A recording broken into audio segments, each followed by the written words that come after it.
ठीक है, रिकॉर्डिंग चालू है। ठीक है, I am visible along with the board. पक्का? चलो ठीक है। तो ओके, लेट मी स्टार्ट। आप लोग जो है बेसिक इंग्लिश वॉवल्स और कॉन्सोनेंट्स ये सब चीजें आप लोगों को पता होंगी, राइट? ठीक है, it is a very basic. ठीक, इट इज विजिबल कि मैं ये चेंज करूं। हाँ, ठीक है, we will be studying articles today. ठीक है, अब आर्टिकल्स एवरीबॉडी नोज कि देयर आर थ्री आर्टिकल्स। ठीक है, a and the. Everybody knows this, कोई कंफ्यूजन नहीं है इसमें। ठीक है, we have a, I think I need another marker. रुक जाओ तो देखते हैं। हाँ मैम इंक डाल लीजिए, इंक डाल लीजिए। इन द ठीक है, देखो बिफोर, अच्छा tell me one thing. I think कि आप लोग डेफिनेशंस वगैरह लिखते होगे, नोट्स बनाओगे, ठीक है, ताकि आपको बेसिक चीजें याद रहे। ठीक, so I have taken out the definition of articles from different places which are very authentic. ठीक है, तो I would love you to write the definitions of articles. So write down article. अच्छा एक बात बताओ, अगर पूरा इंग्लिश में बोलूं तो कोई प्रॉब्लम है? Are you able to understand that? Yes, बताओ। मिक्स पढ़ाऊंगी English, you know what is English? It is mix of English and Hindi. ठीक है, I will teach you bilingual सही है। बाइलिंगुअल सही है। चलो अच्छा ठीक है, I will teach you in both the languages, but before we go and dive inside what is a and the and how we use them, the first thing you need to understand is that what is the definition of article. ठीक है, तो आप एक heading लिखो article and write down the definition of article, right? So write, articles are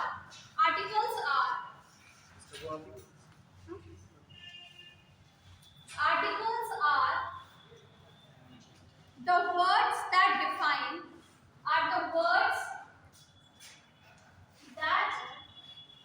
define, noun. ठीक है, articles are the words that define noun, as specific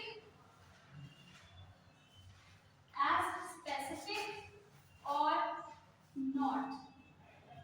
ठीक है, full stop. Articles are the words that define noun as specific or not specific. Do you understand the meaning of specific? Specific means, for example, okay, I'll tell you later. Let's stand over here. अभी आपने definition लिखी है. Everybody knows what is a noun. Noun क्या होता है? संज्ञा। अरे तो मुझे पता नहीं था कि noun संज्ञा होता है.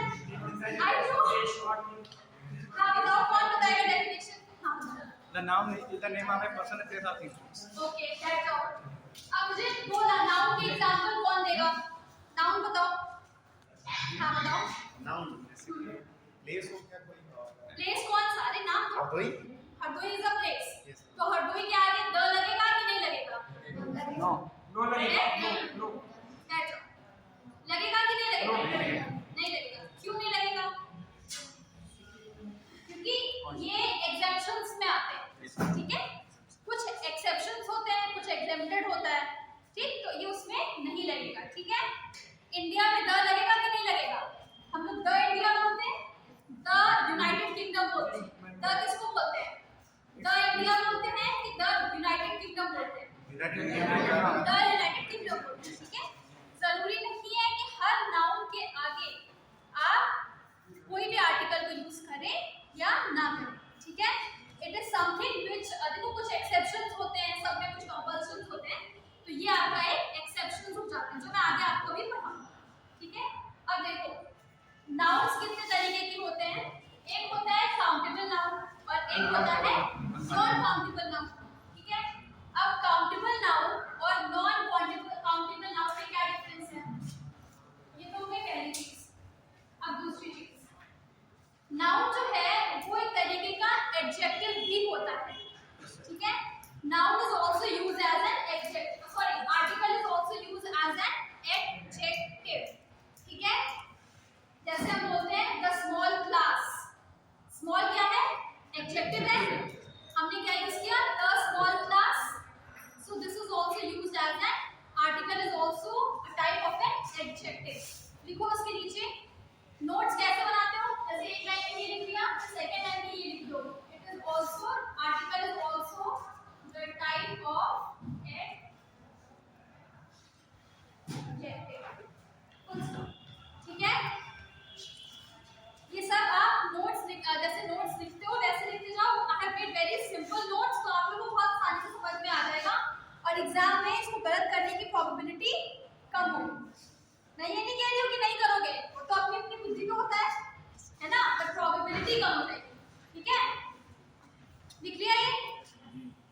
Now, how Google how Wikipedia defines an article is, write down that an article is, मैं अभी सिर्फ आर्टिकल की डेफिनेशन लिखवा रही हूँ और डेफिनेशन मैं इसलिए लिखवा रही हूँ कि जब आप कोई भी चीज पढ़ते हो, ठीक है, सबको पता है आर्टिकल ए एन और द होता है, आपको भी पता है, मुझे भी पता है, लेकिन अगर आपसे किसी ने कह दिया कि इसको डिफाइन करिए, ये आपके एग्जाम में नहीं आएगा, लेकिन आपके नॉलेज के लिए जरूरी है, राइट?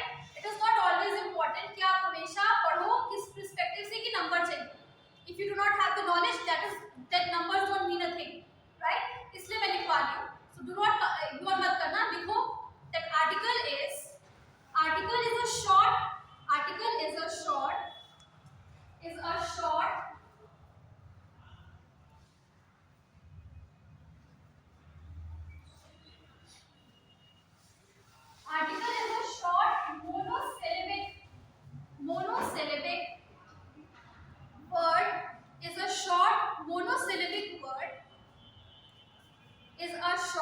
मोनोसिलेबिक मतलब एक ही शब्द. मोनो का मतलब क्या होता है? एक होता है. डाई का मतलब क्या होता है? दो होता है. ट्राई का मतलब होता है थ्री. मोनोसिलेबिक वर्ड ये होता है एक, जब शब्द को तोड़ते हैं तब सिलेबस निकल के आता है, सिलेबस, बस ये उसी से बना है. Monosyllabic word that is used to is a monosyllabic word that is used to define the noun, that is used to define the noun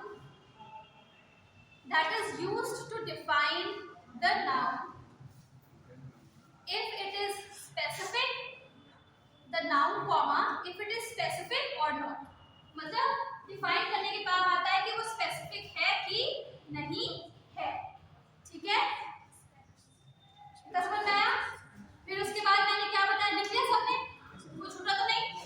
ठीक है. अब नेक्स्ट देखो, we need to study about the nouns, कि countable noun है कि non countable noun है. इन्हीं सब दो ही तीन कॉन्सेप्ट से मिलकर के पूरा आर्टिकल चैप्टर बना हुआ है. इससे ज्यादा कुछ दिमाग लगाने वाली बात नहीं, बहुत सिंपल और सटल है, ठीक है? तो आप लिखो पहले कि काउंटेबल नाउन क्या होता है. काउंटेबल नाउन कहाँ पे लिखूं? यहाँ पे लिखूं?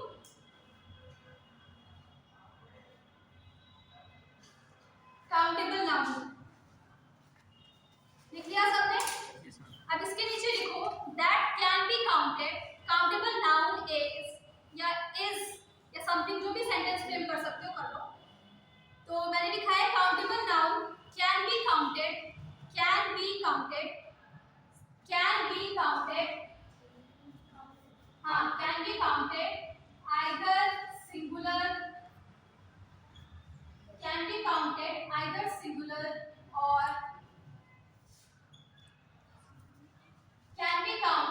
either singular or plural. Can be counted either singular or plural. ठीक है?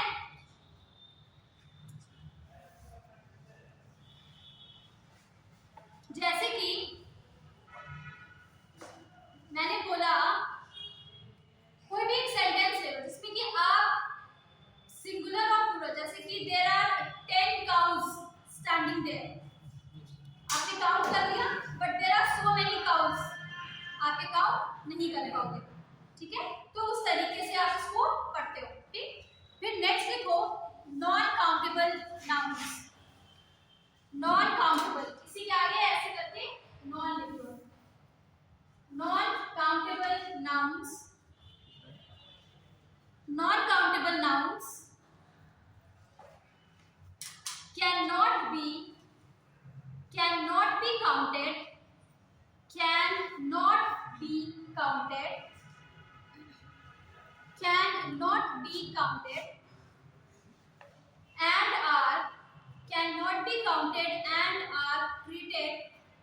and are treated.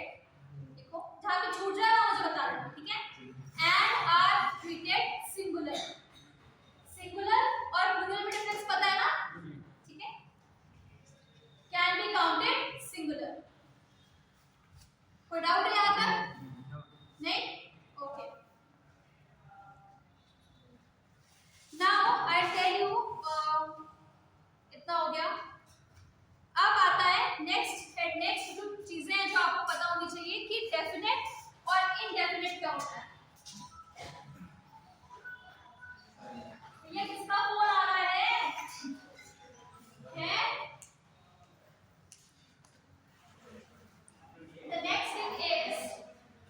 definite and indefinite.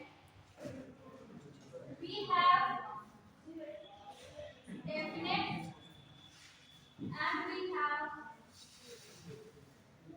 indefinite. Got it? क्या हो गया? क्या बात कर रहा हूँ? क्या होता है?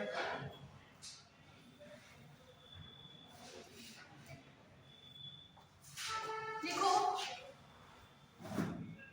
पता है नोट्स कैसे बना सकते हो? इसको ऐसे लाइन ड्रॉ कर दो, एक तरफ डेफिनेट लिख दो, एक तरफ इंडेफिनेट लिख दो, ठीक है? ऐसे लिख लो, बाकी मैं ऐसे लिखती जाऊंगी, उसी को लिख लेना। Got it? The easiest way to learn things and to remember. अब लिखो कि जो डेफिनेट है आप इसको सिंगुलर और प्लूरल सबके लिए यूज कर सकते हो, सिंगुलर और प्लूरल। फॉर एग्जाम्पल कौन एग्जाम्पल देगा वैसे? Any example from you all? नहीं। सिंगुलर का the cow is eating the grass, ठीक है? The cow is eating the grass, एक ही काउ हो गया तो ये सिंगुलर हो गया। The cows are grazing outside, ठीक? क्या हो गया? मैंने काउज बोला है, कितनी सारी काउज आ गई? बहुत सारी आ गई। हम उनको काउंट नहीं कर पा रहे हैं, लेकिन हमें पता है कि हम उन्हीं काउ की बात कर रहे हैं जो घास चल रही है, ठीक है? इसलिए ये हो गया डेफिनेट। डेफिनेट का मतलब ये होता है कि जैसे मैंने बोला you are sitting on the chair, ठीक? मुझे पता है कि आप बैठे हो और इसी चेयर पे बैठे हो, डेफिनेट है। The children are sitting on the chair, हमें पता है कि वो बच्चे भी डेफिनेट उसी चेयर, उसी रूम में वहीं की चेयर पर बैठे हैं, ये डेफिनेट है। हमें पता है कि बच्चे चेयर पर बैठे हैं, डेफिनेट, ठीक? हमने बोला the children are sitting, the children are sitting, हमने नहीं कहा the children are the sitting, ठीक है? मैंने बोला the children are sitting.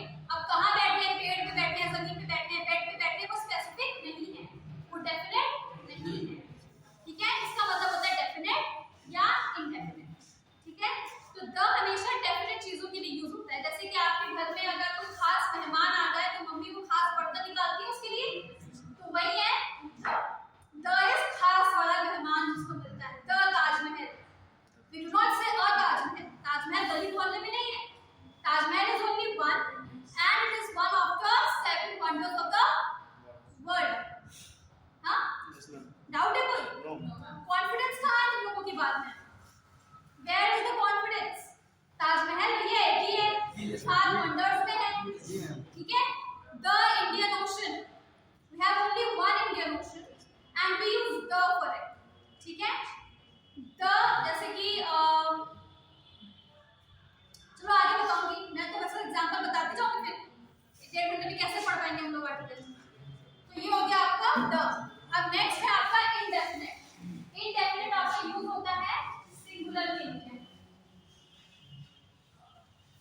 Indefinite आपका यूज होता है सिंगुलर के लिए या नॉन काउंटेबल नाउन्स के लिए, ठीक है? ओके, अब देखो यहाँ पर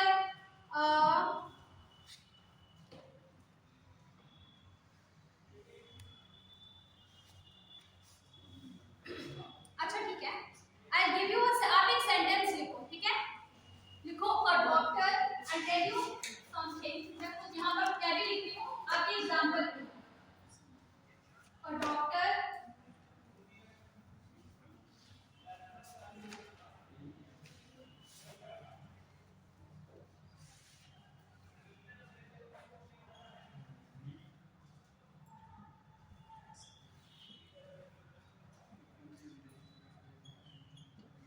ठीक है?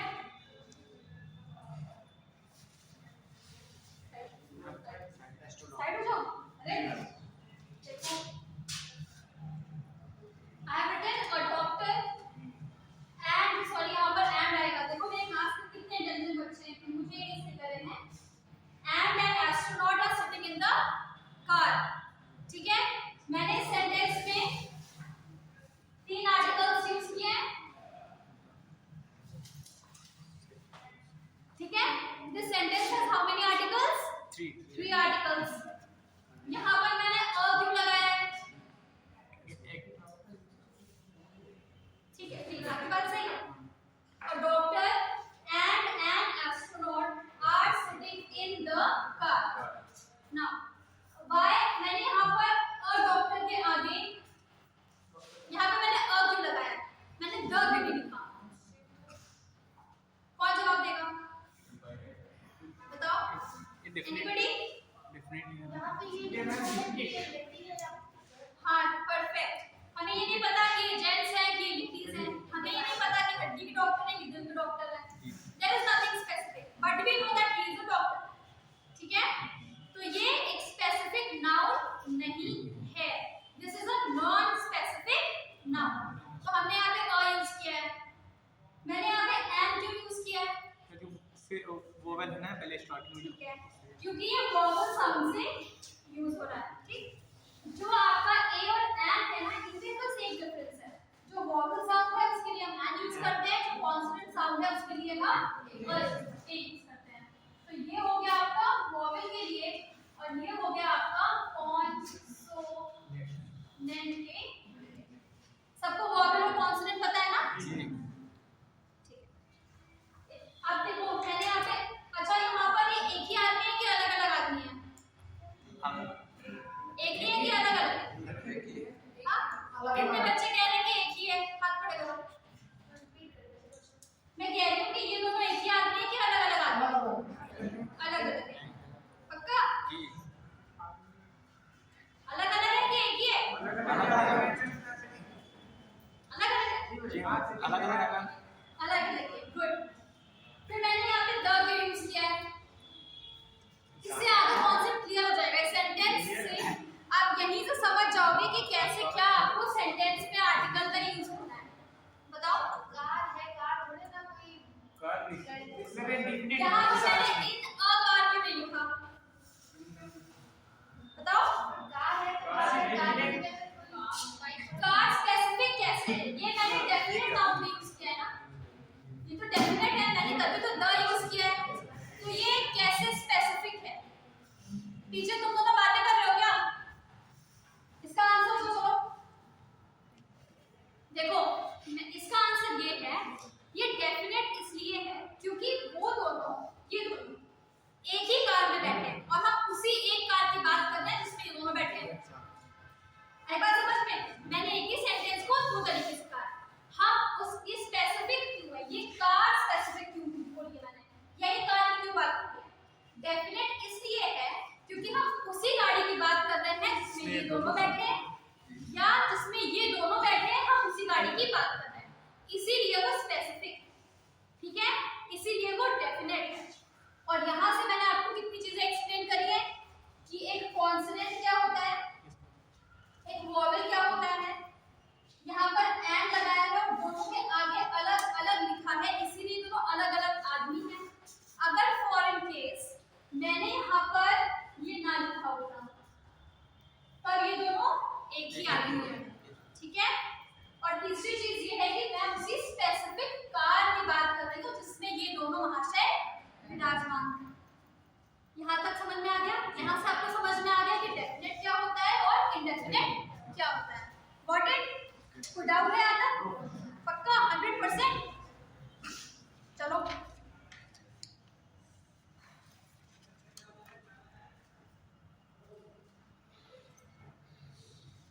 ठीक है। अब देखो आप लोगों ने ऐसे चार्ट ऐसे डिवाइड तो किया ही हुआ है।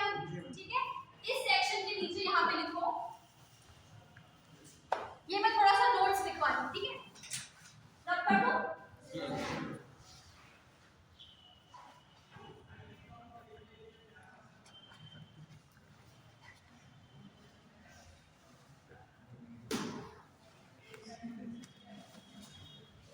लिखो इस सेक्शन के नीचे लिखना, या पहले इस सेक्शन के नीचे लिखो, दो डिफरेंस आता है।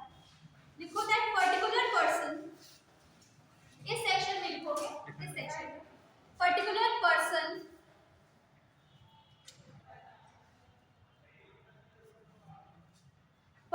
पर्सन कॉमा थिंग और particular person comma thing or something whose context, or something whose context, something spelling ना समझ में आए तो मुझसे पूछना। समथिंग, और मैं ये आपको बता रही हूँ कि ये कहाँ कहाँ पर यूज होगा, ठीक है, द कहाँ कहाँ पर यूज होगा, ठीक। अगर चाहो तो डिवीजन के बाद से भी लिख सकते हो, नेक्स्ट फ्रेश पेज से, नहीं तो इसी में कंटिन्यू भी कर सकते हो, जैसे आप लोगों को कन्वीनियंट है। मैंने बोला है पर्टिकुलर पर्सन कॉमा थिंग और something whose context, or something whose context, or something whose context has already been, context has already been referred to, has been referred to। देखो मैंने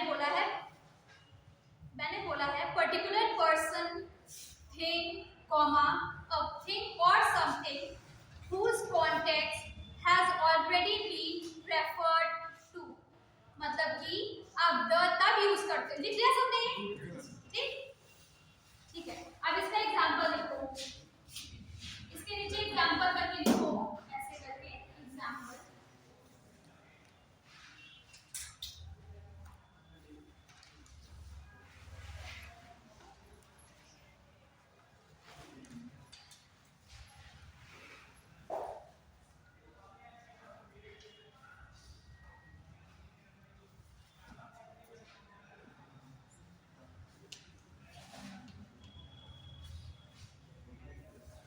ये सेंटेंस लिखो एग्जांपल में।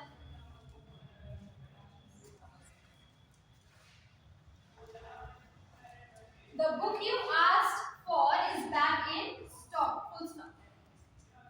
ये एक नॉर्मल सा sentence है। मैंने इससे पहले ये लिखवाया है कि आप डेफिनेट आर्टिकल तब यूज करते हो जब आप किसी भी, मैंने कहा ना डेफिनेट का मतलब क्या होता है, वो चीज जो पहले से ही एक हो, वो चीज जो पहले से ही एक हो, ठीक।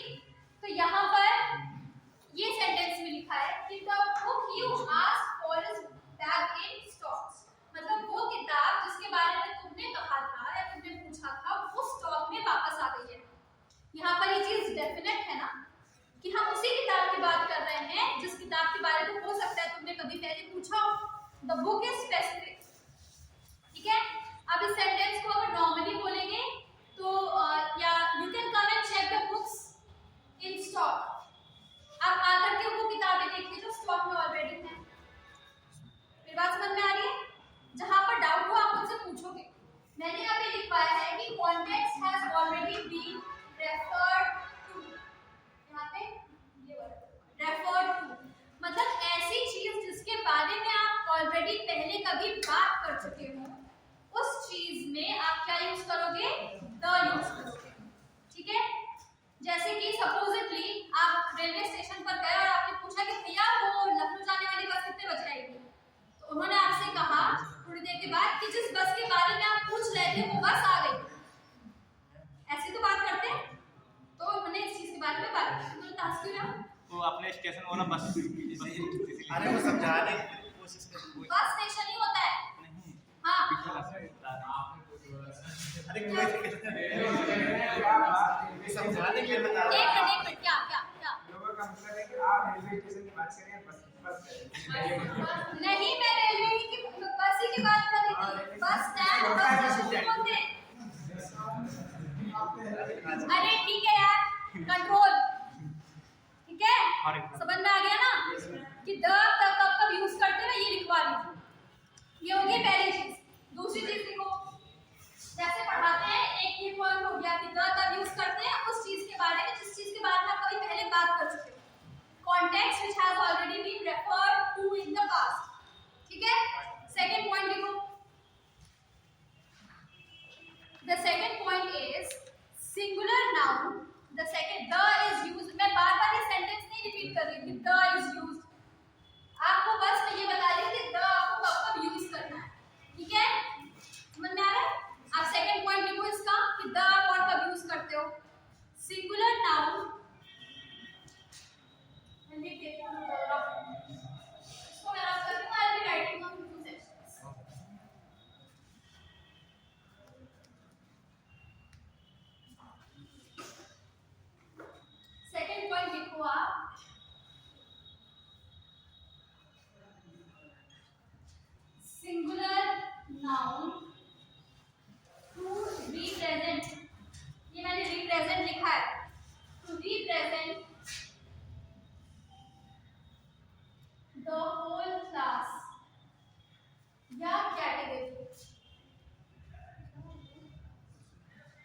ये राइटिंग समझ में आ रही है ना? देखो singular noun to represent the whole class और category, singular noun to represent the whole class और कैटेगरी। जैसे कि जब आपको कभी भी किसी भी बहुत सारी चीजें हैं, ठीक, आपको रिप्रेजेंट करना है, जैसे कि फ्लावर है, फ्लावर्स है, ठीक है, जैसे फ्लावर्स है, ठीक। अब उसमें हमने मेंशन नहीं किया कि कौन सा फ्लावर है, लेकिन हम पूरी कैटेगरी को तो रिप्रेजेंट कर रहे हैं ना, ठीक है। जैसे कि the yellow flowers, यार नहीं मैं तो स्पेसिफाई कर दिया, the flowers are blooming in the garden। एक सेंटेंस जैसे मैंने आपको बताया, the flowers are blooming in the garden, तो यहाँ पर मैंने किसी पर्टिकुलर, मैंने ये नहीं कहा कि the rose flowers are blooming, मैंने सिर्फ कहा flowers, वो पूरी कैटेगरी को रिप्रेजेंट कर रहा है और उसको हम यहाँ पर यूज कर रहे हैं पूरी कैटेगरी को रिप्रेजेंट करने के लिए। ये बात समझ में? आप इसका एग्जांपल लिख सकते हो, एग्जांपल लिखो, इससे तब ज्यादा समझ में आएगा। एग्जांपल लिखोगे तो ज्यादा समझ में आएगा। जैसे कि आप लिख सकते हो the roses are red in colour, जैसे आप लिख सकते हो the roses are red in colour, the roses are red in colour, लिखा, फुल स्टॉप। अब यहाँ पर जो द यूज हुआ है ये रोजेस को तो रिप्रेजेंट कर रहा है, लेकिन हमें ये नहीं पता है कि वो रोज खिल चुके हैं या वो रोज गली में लगे हैं, वो रोज मोहल्ले में लगे हैं, ठीक है। एक सीजन होता है, जैसे सीजन सरसों का है, ठीक, सब जगह आपको खेत में येलो नजर आएगा। अब हमने ये नहीं कहा कि रामू के खेत के सरसों पीले, दिस इज वेरी डेफिनेट, हमने सिर्फ एक जनरल सरसों के खेत की बात की है, ठीक है। तो हमने किसको रिप्रेजेंट किया? पूरी कैटेगरी को रिप्रेजेंट कर दिया, सरसों के पेड़ की पूरी कैटेगरी को रिप्रेजेंट कर दिया। Getting my point? तो जब आप कोई भी, जैसे कि आपने बताया, जैसे कि आप काऊ की बात करो, the cow is a useful animal, the cow is a useful animal. अब हमें नहीं पता कि काऊ से हमें क्या यूज चाहिए, काऊ में दुनिया भर की सारी काऊ आ जाएंगी, हमने नहीं कहा कि उनके घर की काऊ है। तो ये जो सेंटेंस है, ये यूज है, इसमें हमने काऊ की पूरी कैटेगरी को रिप्रेजेंट कर रहा है, इसीलिए हमने उसको सिंगुलर के जैसे यूज किया, the cow is a useful animal. ये कॉन्सेप्ट समझ में आया? The cow is a useful animal, ठीक है। तो हमने यहाँ पर द को यूज किया पूरी कैटेगरी को रिप्रेजेंट करने के लिए, और the cow is only for cows, उसमें बफेलोज और बुल्स इंक्लूड नहीं है, ठीक है। इसीलिए वो स्पेसिफिक भी हो गया क्योंकि हमने सिर्फ काऊ की बात की है। मेरी बात समझ में आ गई यहाँ पर सबको? कोई डाउट हो तो अभी पूछ लो। Any doubt? नहीं? चलो फिर आगे लिखो। ये कौन सा पॉइंट था? सेकंड पॉइंट था। थर्ड पॉइंट लिखो। आजकल आपको पता है कि लैंग्वेज हमेशा इवॉल्व होती है, इवॉल्व होती है मतलब कि हमेशा चेंज होती रहती है। जरूरी नहीं है कि कल जैसी भाषा बोली जा रही थी वैसे ही आज भी बोली जा रही हो, ठीक है। तो कुछ चीजें, जैसे आपने अगर कोई बहुत पुरानी किताब उठा के पढ़ी है तो उसमें जो यूजेस आपको बताए जाएंगे लैंग्वेज के, वो डिफरेंट होंगे। आपके आज के जमाने में हम लोग, आपको मैं यहाँ पे छोटा सा एग्जांपल देती हूँ अभी, ठीक है। पहले आप एक पॉइंट लिखो, मैन एंड वुमेन लिखो, man and women, man and woman can be used in, man and woman can be used in, man and woman, यहाँ ये थर्ड पॉइंट को ना करके एस्ट्रिक कर लो, मतलब ये डिफरेंट और इम्पोर्टेंट पॉइंट है।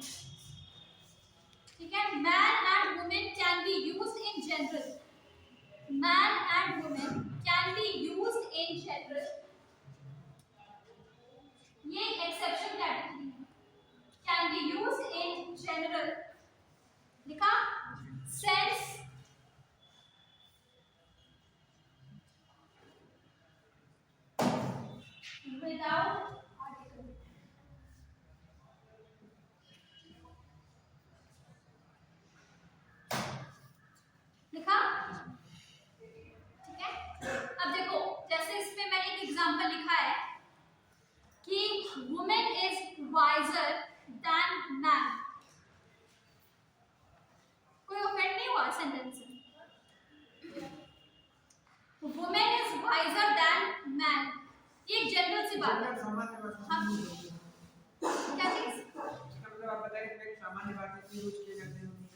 नहीं, वो तो ठीक है, मैं आपकी बात सही, देखो मैं बात समझ क्या कह रही हूँ।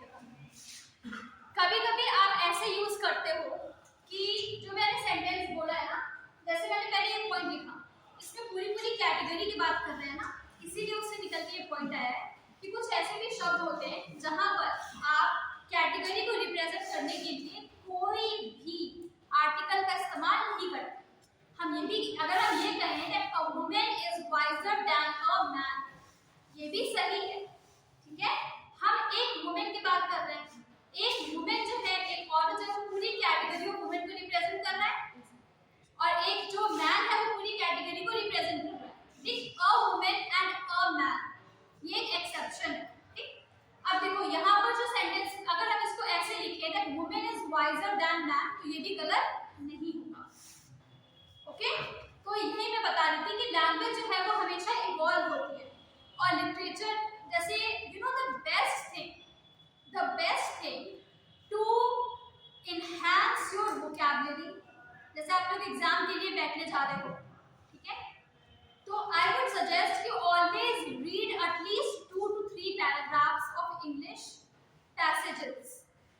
कोई नॉवेल है तो नॉवेल पढ़ो, नॉवेल पढ़ते नहीं होगे तुम लोग, मुझे पूरा यकीन है, नहीं पढ़ते हो, हमें पता है।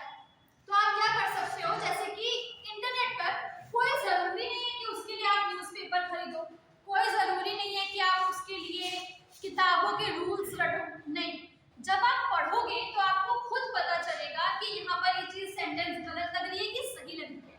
It is not always about technicality. मेरे कहने का मतलब यह है कि जरूरी नहीं है और डेफिनेट नहीं है कि यहाँ पर द ही यूज होगा। कभी कभी वो सेंटेंस बिना द और बिना आ के भी सही हो सकता है। क्यों? क्योंकि लैंग्वेज बदलती रहती है, the rules never change. But अगर हम ये कहें कि a woman is visor then a man, और कोई कहे कि गलत है, तो वो गलत नहीं है। अगर हमने ये कहा कि women is visor then a man, तो ये भी गलत नहीं है। What it? इसलिए आप जितना ज्यादा रीड करोगे आपके लिए उतना ही ज्यादा बेनिफिशियल रहेगा अपने एग्जाम में आंसर अटेम्प्ट करने का। आपके पास वैसे भी टाइम कम होता है, एग्जाम में फटाफट ही तो करना पड़ता है सब कुछ, इसलिए। फिर लिखो कि थर्ड पॉइंट लिखो, मैंने इसको एक्सटेंड कर दिया था ना, ध्यान का है।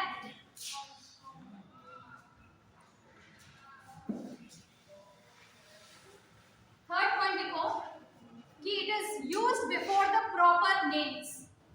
इट इज यूज्ड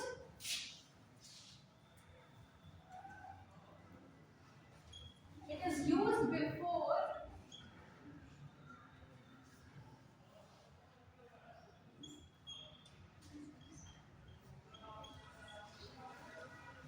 ठीक है, प्रॉपर नेम्स। एग्जांपल लिख लो, जैसे कि ओशंस हो गया, जैसे ओशन का नाम है द इंडियन ओशन, कोई सी का नाम बताओ, द रेड सी, ठीक। जैसे लिख लो ओशंस है, सीज है, रिवर्स, कैनाल, डेजर्ट, ये सब स्पेसिफिक है। अरेबियन डेजर्ट एक ही है, ठीक, थार डेजर्ट एक ही है, इसलिए ये सब स्पेसिफिक है, ठीक, डेफिनेट है। तो इन सब चीजों के आगे आप क्या यूज करते हो, द यूज करते हो। एग्जांपल में लिख सकते हो the Indian Ocean, the Pacific Ocean, the Red Sea, the Mediterranean Sea, ये सब एग्जांपल्स हो गए आपके प्रॉपर नेम्स या प्रॉपर नाउन्स, ठीक है। फिर नेक्स्ट लिखो फोर्थ पॉइंट हो गया country names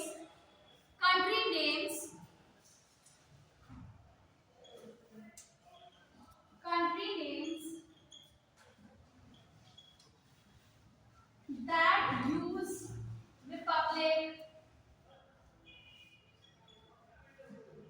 or maybe that use republic, kingdom, ये सब क्या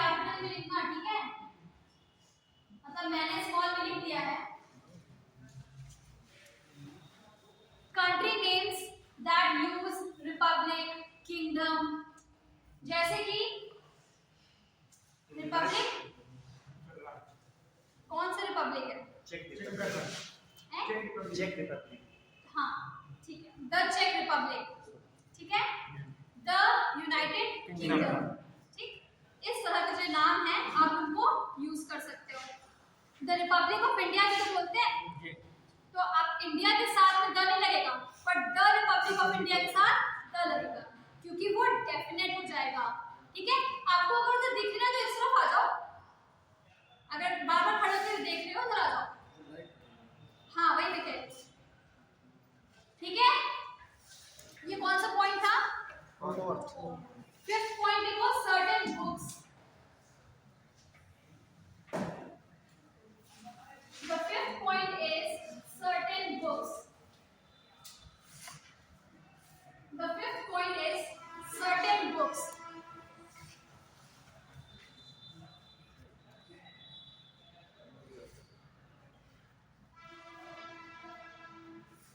Books का भी small होगा। Certain books, example जैसे कि the Holy Quran, the Bible, the Vedas, ठीक है। ये तो कौन सी किताबें हो गई जो हमारे रिलीजन से रिलेटेड है। द ओडेसी, ये कौन सी किताब है? लिटरेचर के स्टूडेंट्स नहीं हो आप लोग। द ओडेसी, द इलियड, ये सब लिटरेचर की, ग्रीक माइथोलॉजी से बहुत इंपॉर्टेंट किताबें हैं, ठीक है। तो इन सब के आगे आप द लगाते हो क्योंकि they are one and only books, ठीक है। अब हम ये नहीं बोलेंगे चेतन भगत की किताब को कि द, ठीक है, whatever is the name of the book, ठीक है, because they are not specific, the kind of things which we get in these books, ठीक है, they are one and only, ठीक है। फिर next लिखो, before the names of things, next है before the name of things unique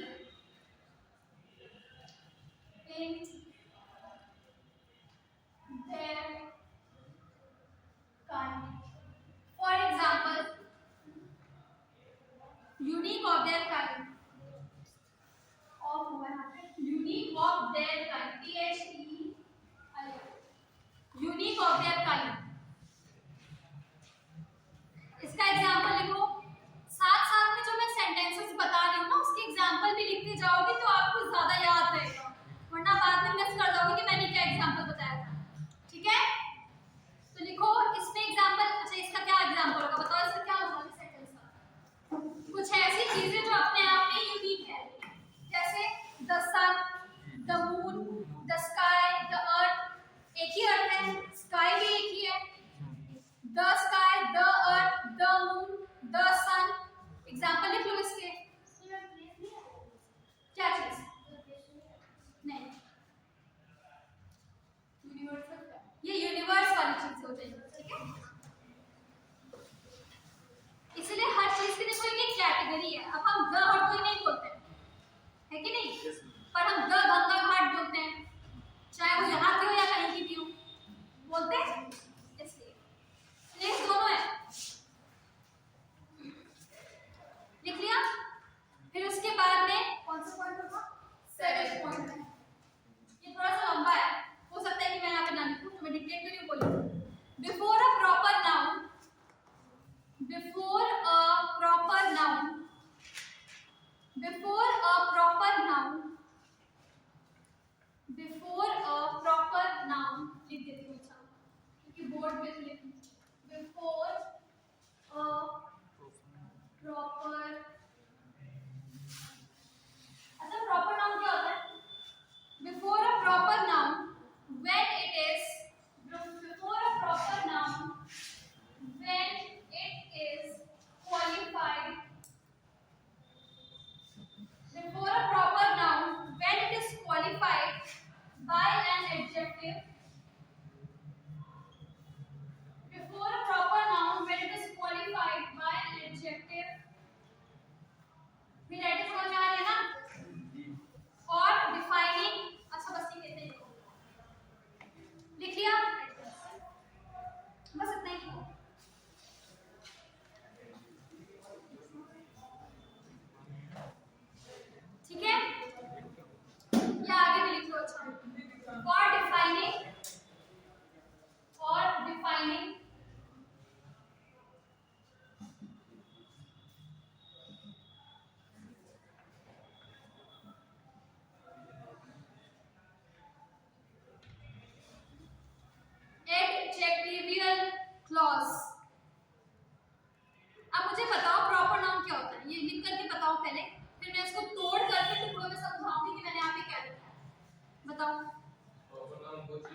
ठीक है, किसी चीज का जो नाम हो जाता है that is a proper noun, ठीक है, एवरीबॉडी नोज दिस। तो जैसे कि मैंने आपसे कहा था शुरू में जब मैंने आर्टिकल की डेफिनेशन लिखवाई थी, तो मैंने उस डेफिनेशन में सेकंड पॉइंट ये लिखवाया था that article is also used as a type of adjective. Adjective क्या होता है, हिंदी में क्या बोलते हैं एडजेक्टिव, तो क्या होता है जो इसकी विशेषता ज्यादा। एग्जैक्टली, जैसे कि मैंने जो नोट्स अपने प्रिपेयर किए उस नोट में मैंने एक बहुत ही सिंपल सा एग्जांपल लिखा है। आप लोग सब लोग जूलियस सीजर को जानते हैं, तुम्हें जानते हो और कौन जानता? Julius Caesar is a character. Julius Caesar was एक राजा भी थे जूलियस सीजर। अब जूलियस सीजर को विलियम शेक्सपियर को सब जानते हो, ठीक? तो अगर हम कहें कि द इमॉर्टल शेक्सपियर, इमॉर्टल क्या होता है?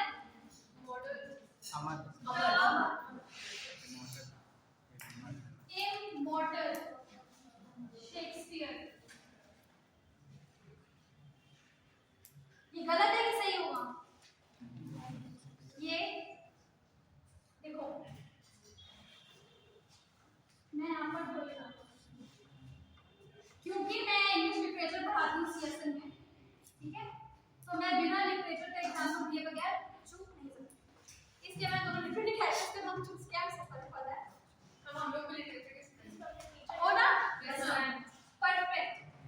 ग्रेट इज एन एडजेक्टिव, इधर क्या वेल ये एडजेक्टिव, मैंने यहाँ पे दो चीजें लिखी, एक एडजेक्टिव लिखी है लिखा है और एक एडजेक्टिवियल क्लॉज लिखा है। ये आपकी एडजेक्टिव है, वो महान थे उनके बारे में बता रहा है। सीजर क्या है? एक प्रॉपर नाउन है क्योंकि ये एक इंसान का नाम है, जूलियस सीजर, ठीक? तो ये वाला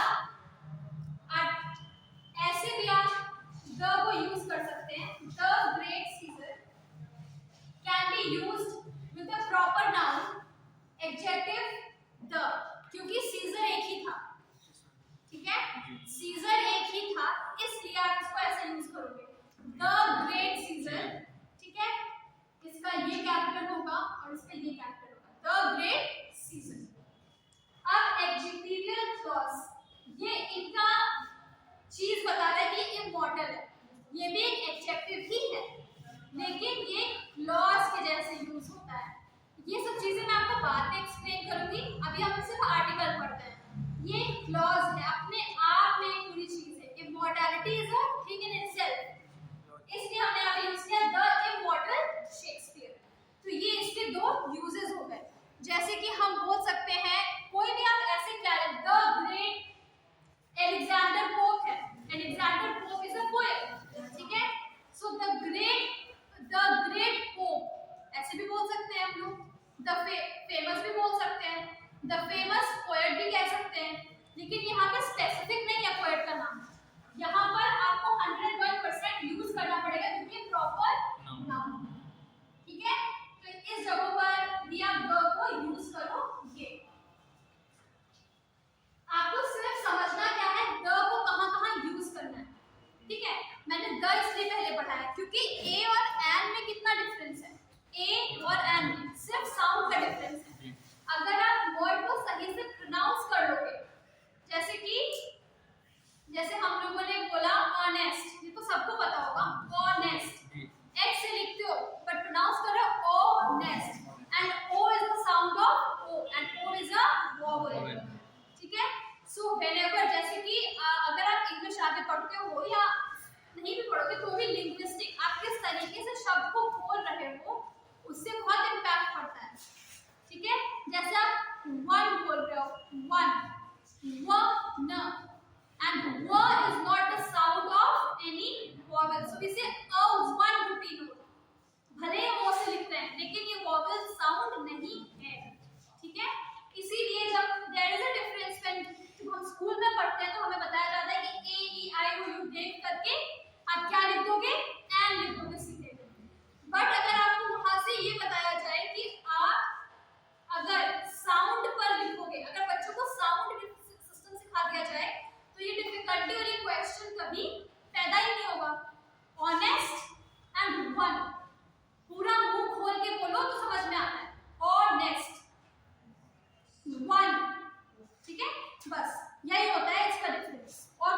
नहीं होता है।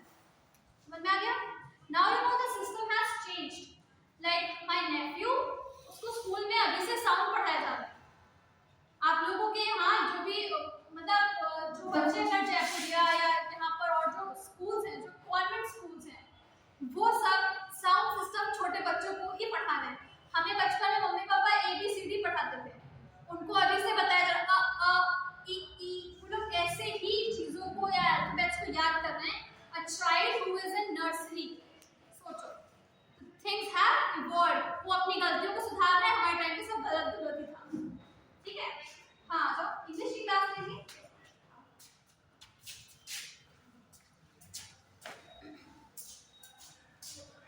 ठीक है? फिर देखो और कौन सा वाला पॉइंट हो गई? नेक्स्ट पॉइंट है विद सुपरलेटिव्स। सुपरलेटिव क्या होता है?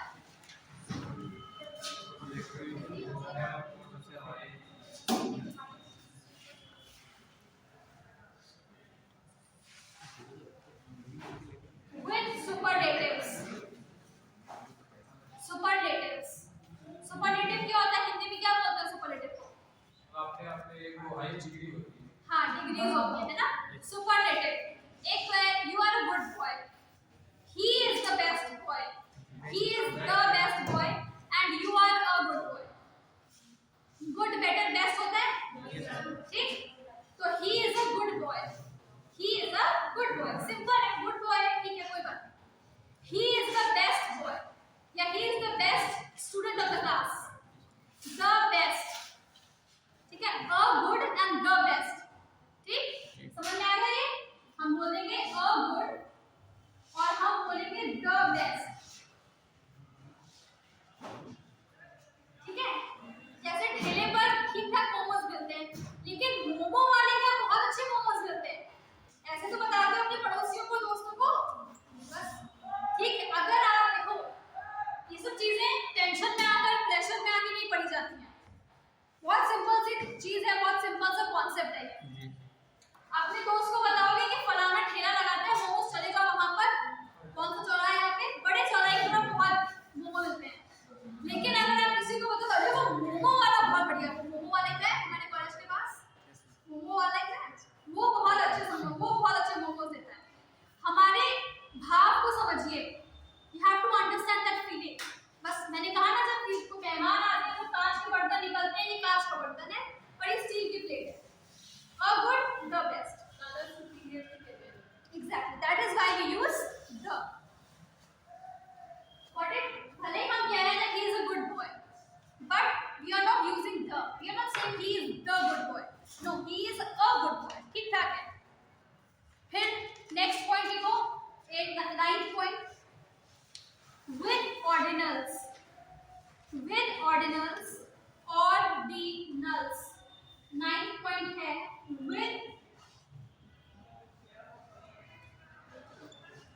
with ordinals. ऑर्डिनल्स का मतलब क्या होता है पता है? विद ऑर्डिनल्स, जैसे कि हमने किसी को बताया, जैसे कि हम ऑर्डिनल के बाद कार्डिनल आता है। हाँ ठीक है, एग्जैक्टली। ठीक है? तो विद ऑर्डिनल्स जैसे इसका सेंटेंस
मुझे नहीं पता आप ये बात मेरी बांध पा रहे हो, समझ पा रहे हो कि नहीं, but this is a very basic thing.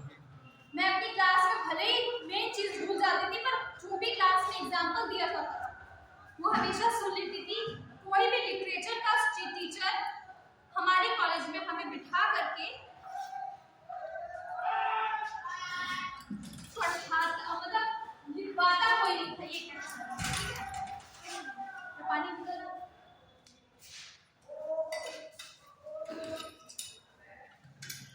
यहाँ तक लिख लिया, सबको समझ में आ गया?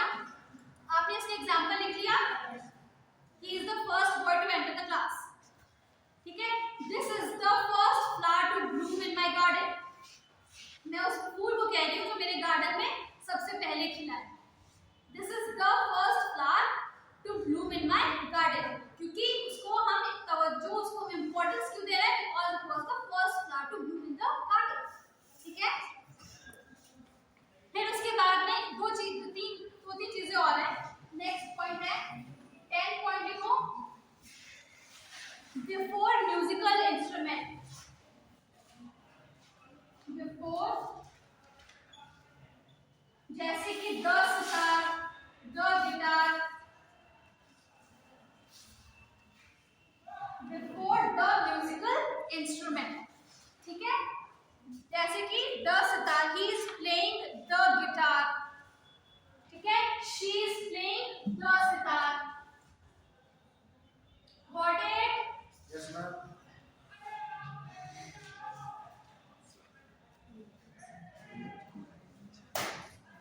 लिख लिया? मैं इसको रब कर दूं? 10 पॉइंट्स लिख लिया? सबने लिख लिया?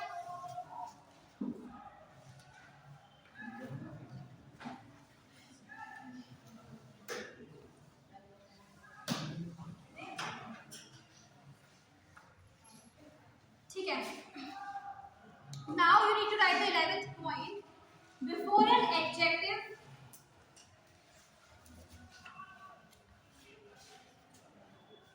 before an adjective in the noun is understood. 11th point है ना?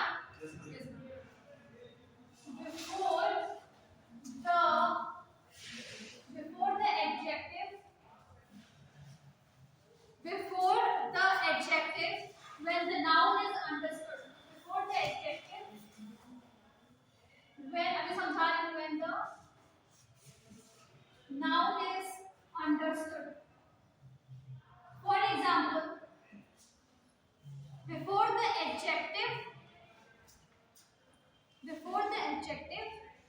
when the noun is understood. जैसे कि हमने लिखा the rich are always busy.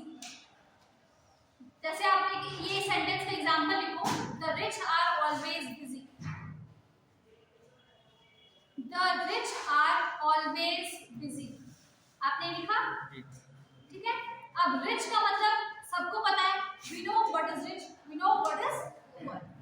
हमें पता है the rich ये एक ऐसा नाउन है, which is a noun जो सबको पता है।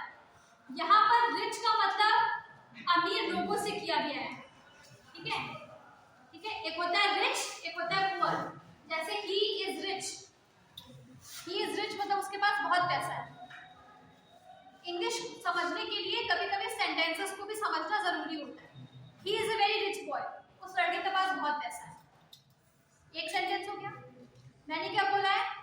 the rich are always busy. ये रिच किस लिए यूज किया गया है? This is a noun.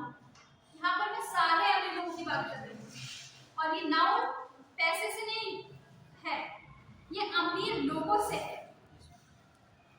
ठीक है? ऐसे हम बोल रहे हैं कि she is a poor girl, वो लड़की पुअर है, उसके पास पैसे नहीं है। ठीक? The poor are sleeping on the road. समझ में आ गया? तो ये इस सेंस में यूज होगा। अब समझ में? हमें पता है ये the noun is understood, ये noun understood है, rich है, poor है। ठीक? smart boys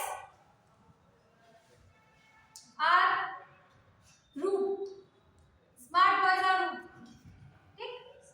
किसी को ऑफेंड नहीं कर रही हूँ, बस एक ऐसा एग्जांपल दे रही हूँ जिससे आपको समझ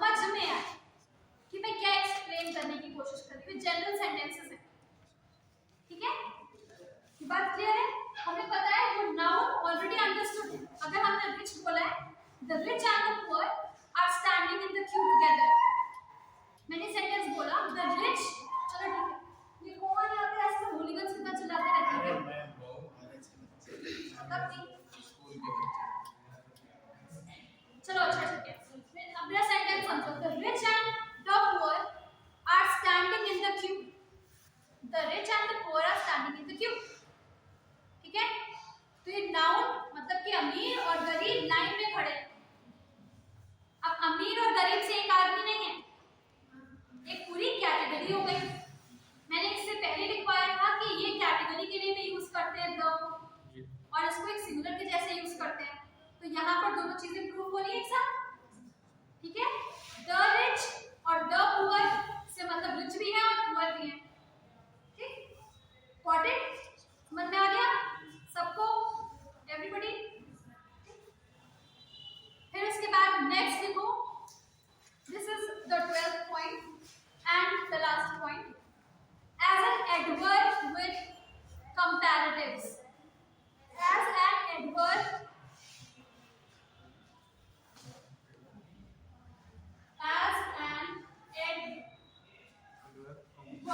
adverb को हिंदी में क्या कहेंगे? क्रिया विशेषण।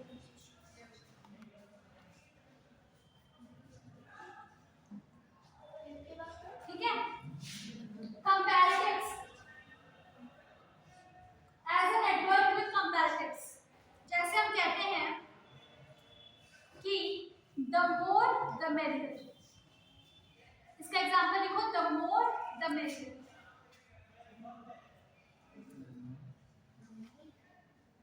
the more the, ये सुना है तुम लोगों ने कभी कि नहीं सुना है?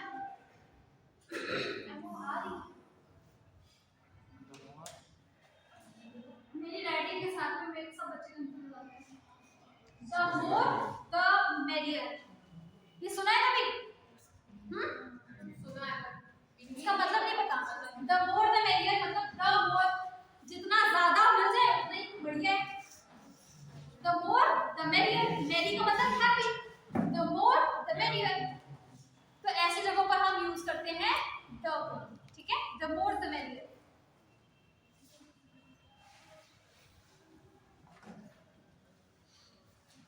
ठीक है? ये यहाँ तक की पूरी चीजें हो गई कि हम कैसे यूज करते हैं तब।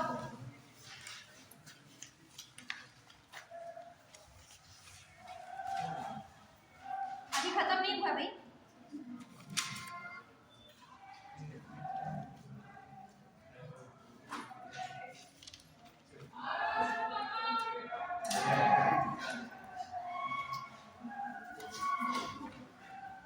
ये बैकग्राउंड म्यूजिक देने की क्या जरूरत है? अब हम लोग पढ़ेंगे indefinite noun, that is a or an। a and a or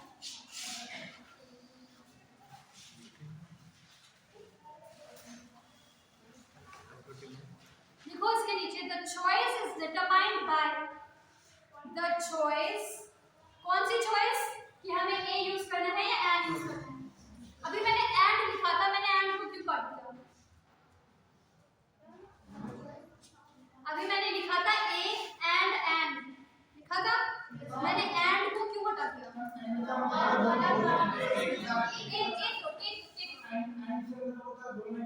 हाँ, और का मतलब होता है या तो ये या तो छोटी छोटी चीजों को अगर आप ध्यान दोगे, you will become a master in language and grammar। ठीक है? बहुत खुशी हो रही तुमको आंसर देके? अच्छी बात है, it's good that you noticed it. ठीक है? That is how you learn. इस पे एंड और पर भी क्लास पढ़ते हो ना, पढ़ोगे, तो this is how you learn the things.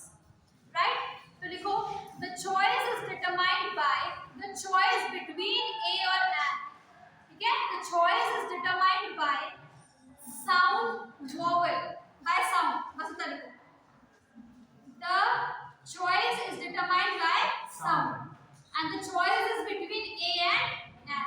इनके बीच की choice है, it is determined by sound. Vowel sound के लिए हम N use करते हैं और consonant sound के लिए हम A use करते हैं. ठीक है? ये पता है, लिखना है तो लिख लो, नहीं लिखना है तो it is not a problem. The choice is determined by sound. Okay? Is determined by sound. For vowel sound we use and for consonant sound we use a. मैंने आपको exceptions बता दिए. ये exceptions अगर चाहो तो ये लिख सकते हो कि and जैसे आप लिखोगे and are, ठीक, and honesty, मैम, ये exceptions हो जाएंगे आपके. फिर आप लिख सकते हो one rupee coin, ठीक है, ये शुरू हो रहा है one से लेकिन हम प्रोनाउंस कर रहे हैं यहाँ पे one, ठीक है, ये one तो ये सब एक्सेप्शन है इसके. one-eyed man, ठीक, ये सब इसके एग्जाम्पल हो जाएंगे.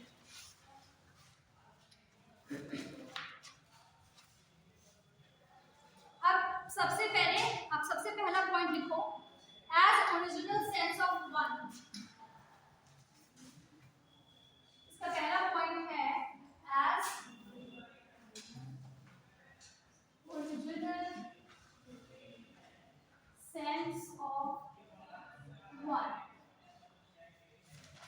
As original sense of one. अब आप इसके एग्जांपल्स लिखते जाइएगा और आपको तभी याद रहेगा. As original sense of one मतलब जैसे कभी हम कहते हैं ना, किसी को हम डांट रहे हैं, हम क्या कहेंगे, not a single word should be uttered in the class. Not a single word should be uttered in the class. ठीक है, इसका मतलब आप एक शब्द भी क्लास में नहीं बोलोगे.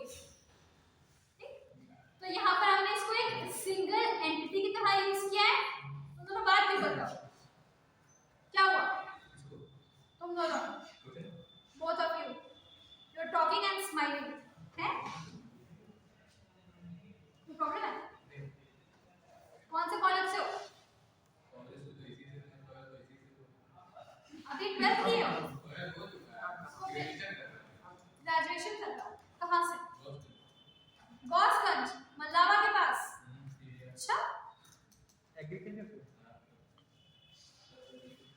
यही रहते हो क्या? I am also a part of this place ना, तभी मुझे पता है गौसगंज मल्लावा. बता दें, हम भी विदेश से नहीं आए ना. मेरा होम मतलब मेरे पेरेंट्स का होम टाउन हरदोई ही है. So I am well versed from here also. ठीक है, मैं क्या कहता हूँ, not a single word to say, to say whatever. तो मतलब आप जब किसी भी चीज को एक सिंगुलैरिटी में लेकर के आते हो, that is when you can say or use these kind of words. ठीक है, सेकंड पॉइंट लिखो. मैम एग्जांपल में यही तो बोल रहे हैं, not a word to say. लिखो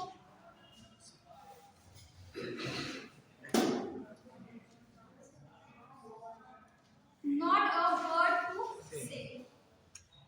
तो ये हो गया, this is the original sense of one. मतलब original sense. मैंने यहाँ पर किसी एक चीज के बारे में तो बोली, एक सिंगल वर्ड भी आप नहीं बोलोगे. ठीक, फिर नेक्स्ट पॉइंट लिखो, in the vague sense of a certain.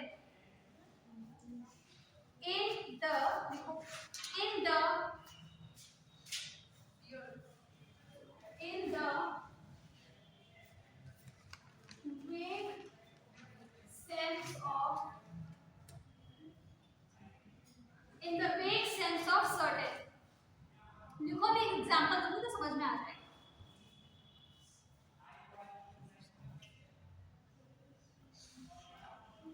लिख लिया?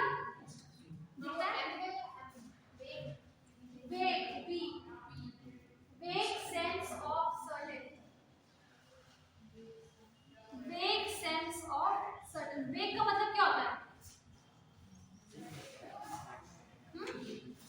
something which is vague, कोई मतलब ना हो जिसका. ठीक है,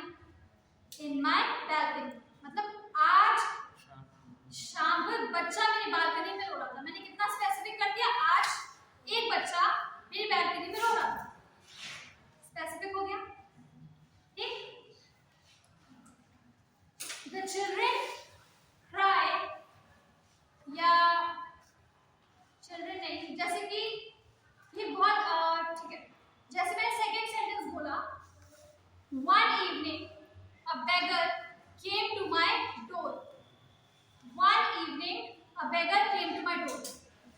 आपने सेंटेंस लिखा, मतलब एक इवनिंग, कभी एक इवनिंग को एक बेगर मेरे डोर पे आया था। ये आज की बात नहीं है, ये कभी की बात है, कभी आया होगा, ठीक है। तो ये क्या हो गया, ये वेग हो गया। जैसे आप किसी से बात कर रहे हो कि एक शाम को पता है क्या हुआ था, मेरे घर पे ये आया था, आज शाम को पता है क्या हुआ था। There is a difference between the two sentences. मैंने डिफाइन नहीं किया, मैंने ये नहीं कहा, मैंने कहा आज शाम को मेरे घर पर क्या हुआ था, दैट इज स्पेसिफिक। आज शाम को ये मेरे घर पे हुआ।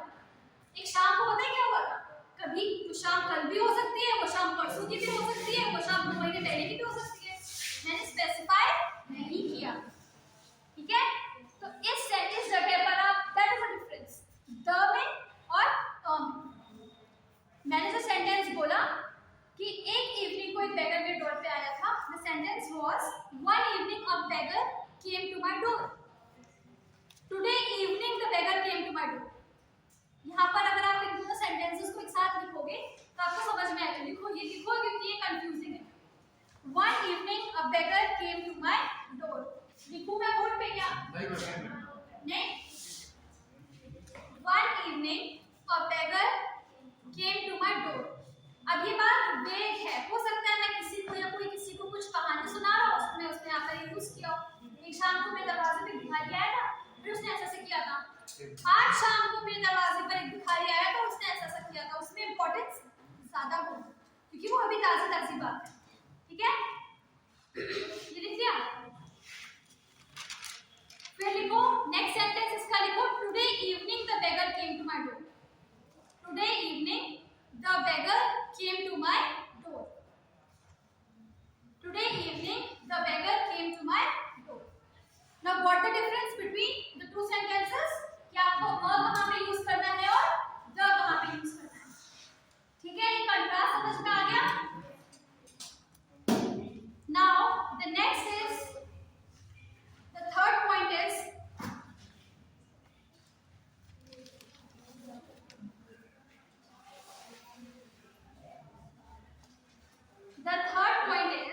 in the sense of any. In the sense of any. In the sense of, मैं लिख रही हूँ, in the sense of any, to single out an individual. In the sense of any मतलब किन्हीं भी लोगों में, किसी भी लोगों में, to क्या था? To single out. I myself am forgetting. To single out an individual. To single out an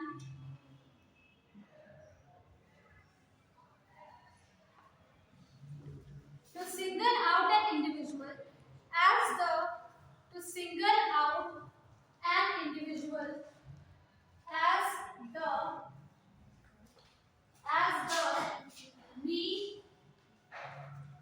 representative of the class। मतलब कि किन्हीं भी चीजों के झुंड में या कोई भी ऐसी बहुत सारी चीजें हों और उसमें सिंगल आउट मतलब किसी एक चीज को चूज करना। Single out an individual, single out an individual as the representative of the class. जैसे पूरी क्लास में हेड गर्ल एक ही होती है, हेड बॉय एक ही होता है, क्लास का रिप्रेजेंटेटिव एक होता है कि नहीं होता है? ठीक उसी तरीके से बस ये वही है, किसी भी ऐसी चीज में, बहुत सारी चीजों में आप किसी एक चीज को उठा लें और वो चीज बाकी सारे लोगों का एक रिप्रेजेंटेटिव हो। जैसे कि एक पॉलिटिशियन है तो वो अपने विधानसभा का चुनाव होता है, छोटे छोटे जो चुनाव होते हैं, वो सारे लोग किसी अपनी पूरी मेजॉरिटी को रिप्रेजेंट करते हैं। बस अब मैंने एक एग्जांपल दिया था that a cow is a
term को एक कॉमन नाउन बना दिया। जैसे मैंने एग्जांपल दिया था द ग्रेट सीजर एग्जांपल दिया था, वो एक प्रॉपर नाउन था, ठीक है। अब मान लो हमारी क्लास में कोई घुस रहा है, सो मैंने आपको बोला that here comes a Caesar, here comes a Caesar of the class। फिर बात समझ में आई? जब आप देखो जब आप किसी भी प्रॉपर नाउन को कॉमन बनाना चाहते हो, प्रॉपर नाउन में हमेशा द लगता है, ठीक है। जब आप उस प्रॉपर नाउन को कॉमन बनाना चाहते हो तो आप यूज करोगे a is used for the common things, ठीक है। क्या हुआ है?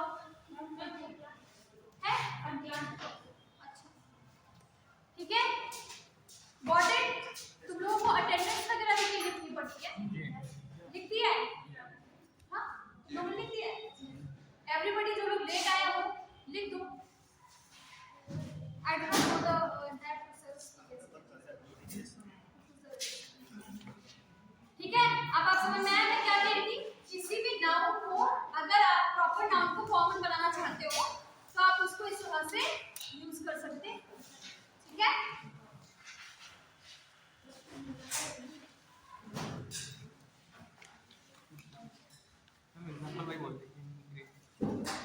कौन सा वाला?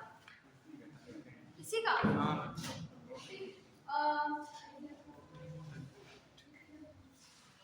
A Caesar is sitting among us।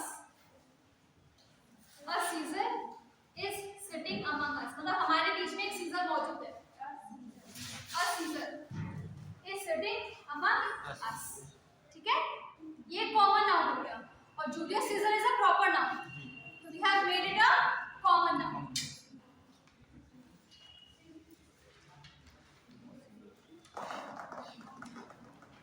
अब देखो बहुत ही इतना तो हो गया और एंड का जितना भी मुझे लिखाना था। आपको यहाँ तक समझ में आ गया है? Do you have any doubts? होंगे तब होंगे जब आप एक्सरसाइजेस करोगे। When you will practice on your own, then you will get this